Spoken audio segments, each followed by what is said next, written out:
Assalamualaikum students. Today we'll go into the first chapter, which is the first topic, which is industrial relations. The introduction to industrial relations. It is a combination of organizational behavior and legal issues.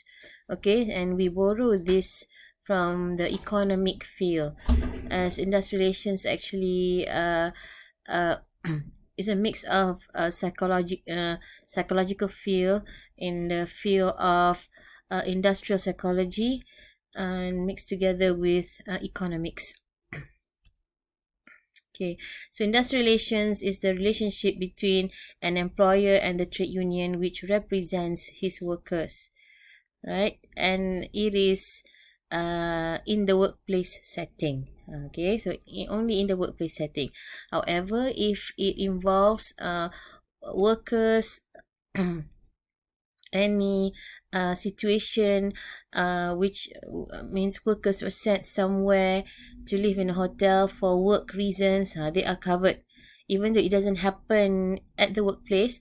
But if that employee is sent somewhere and they stayed over in a place or hotel because of his work, then this employee is covered under industrial relations issues. Okay. So, industrial relations system consists of in Malaysia, as it is a tripartite system. Malaysia consists of the IR. Malaysian IR consists of employers and their associations, employees and their trade unions, and finally the government. And as I've told you before, Malaysian industrial relations system is a tripartite system, which means that it is made up of three parties.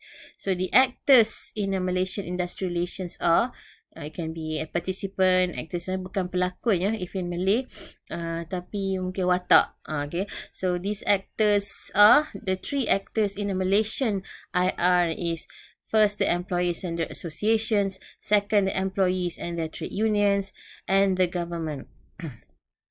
So the main actor in a Malaysian IR is the government. Why? Because the government control this employment relationship through the laws and acts that it introduces. Okay, so the government has the absolute power to control this relationship, because both parties, the management and the workers, would have to follow these laws and acts. Okay, so these are how the employment relationship is regulated, through the laws and acts that was introduced by the government. For instance, the Industrial Relations Act 1967, Employment Act 1955. These are all laws, labor laws, which are introduced by the government to regulate the employment relationship between the employers and the employees. So the rules and regulations on compensation, workers' rights, discipline, and the duties and performance of employees can be made in any of these three ways. First is unilaterally. These are made. These are called the managerial prerogatives. Okay, so there are 6 items under this, the decision under this authority. Okay, this is when only the management will have the power to make decisions unilaterally, meaning on their own. They don't have to consult the trade union, and matters that falls under managerial prerogatives cannot be negotiated in the collective bargaining. Okay, these 6 items or matters are: first is promotion, second transfer, third employment of workers, fourth allocation of job, okay, allocation of work, fifth is dismissal, sixth is restructure or reorganize, seventh is termination. Okay,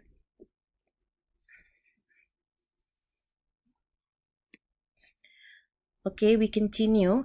As I've said before, under Section 13, Subsection 3, Industrial Relations Act 1967, there are 6 items or 6 matters that falls under managerial prerogatives. The first one is right of promotion, or ataupun they have the right to promote, and second, transfer. Third, employment of workers. Trade union have no right to suggest whom the company should employ or whatnot. And the fourth right is right of termination. Okay, when they want to restructure or reorganize and they want to conduct redundancy, it is their right to do this termination. And the fifth right is the right of dismissal and reinstatement. They have the absolute power to determine whom they feel that they should dismiss or whom they feel that they should reinstate.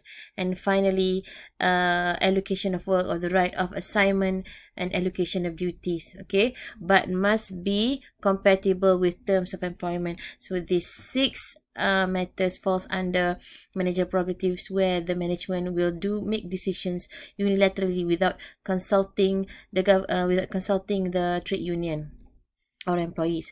Second type of decision making is done bilaterally between trade union and management. By means 2, yeah, uni means 1.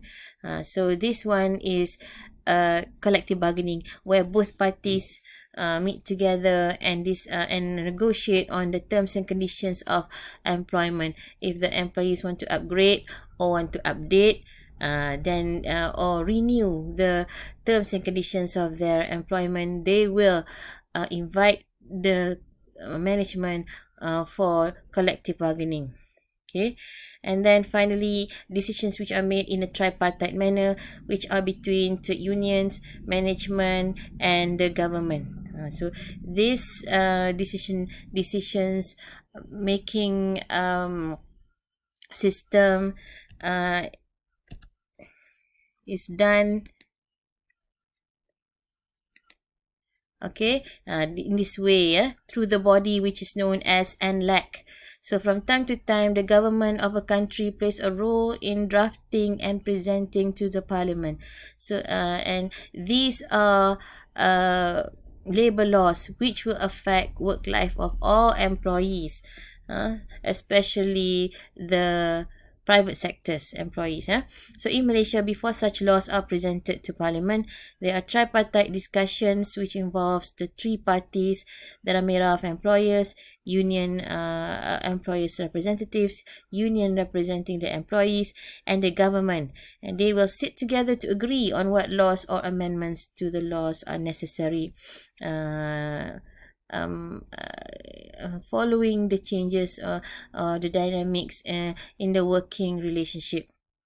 Okay, especially when there's especially when there's changes in the dynamic of business, or in the way that relationship between employers and employees have.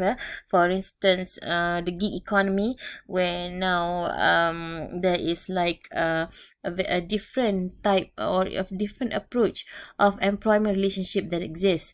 Like I've explained to you before, for instance, Food Panda and Grab, they are not termed as employees.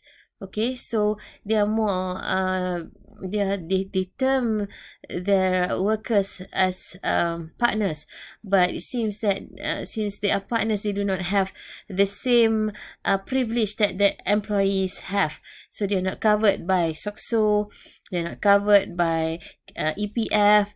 A lot of things that are covered by the employer, which is Grab.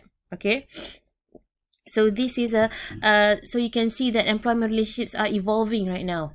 A lot of things are changing with advancements of technology. So of course, labor laws will also have to change in line with the changes in the employment relationship. The nature of employment has changed. Okay, so this body that as a mechanism of tripartite decision making is known as NLAC, which is the National Labour Advisory Council. It is the missionary for this tripartite discussion. Okay, and there are 14 representatives for the workers, 14 for the employers, and 12 for the government. The Minister of HR will chair the session and appoint the 12 government representatives. So others are appointed after consultation with the relevant bodies, such as MTUC, for representatives for the private sector workers, QPACs, which will represent public workers, and MEF. Okay, this will represent Malaysian Employers Federation, okay, which will represent the employers. So another international body that plays a role in Malaysian IR is the ILO, which is the International Labour Organization. As Malaysia is registered under the ILO, we will have to follow all the requirements and regulations set by the ILO. Otherwise, we cannot become a member, because ILO will provide training, advices, and guidelines, okay, on how how to enhance the relationship between employers and employees. Okay, there are certain regulations which if you are registered under it, we cannot practice that. For instance, child labor, slavery. Okay, so parties in industrial relations, as you can see, parties industrial relations system, we have ILO, we have international trade union bodies. Okay, international trade union bodies, sometimes like we have National Union of Plantation Workers. There are international other other plantation workers union also in more developed country. So sometimes these unions which are more sophisticated, which is longer, okay, which have existed longer than a Malaysian union, will definitely have more knowledge and experiences. So they will provide advices and what do you call sometimes training, okay, for our national plantation workers, National Union Plantation Workers.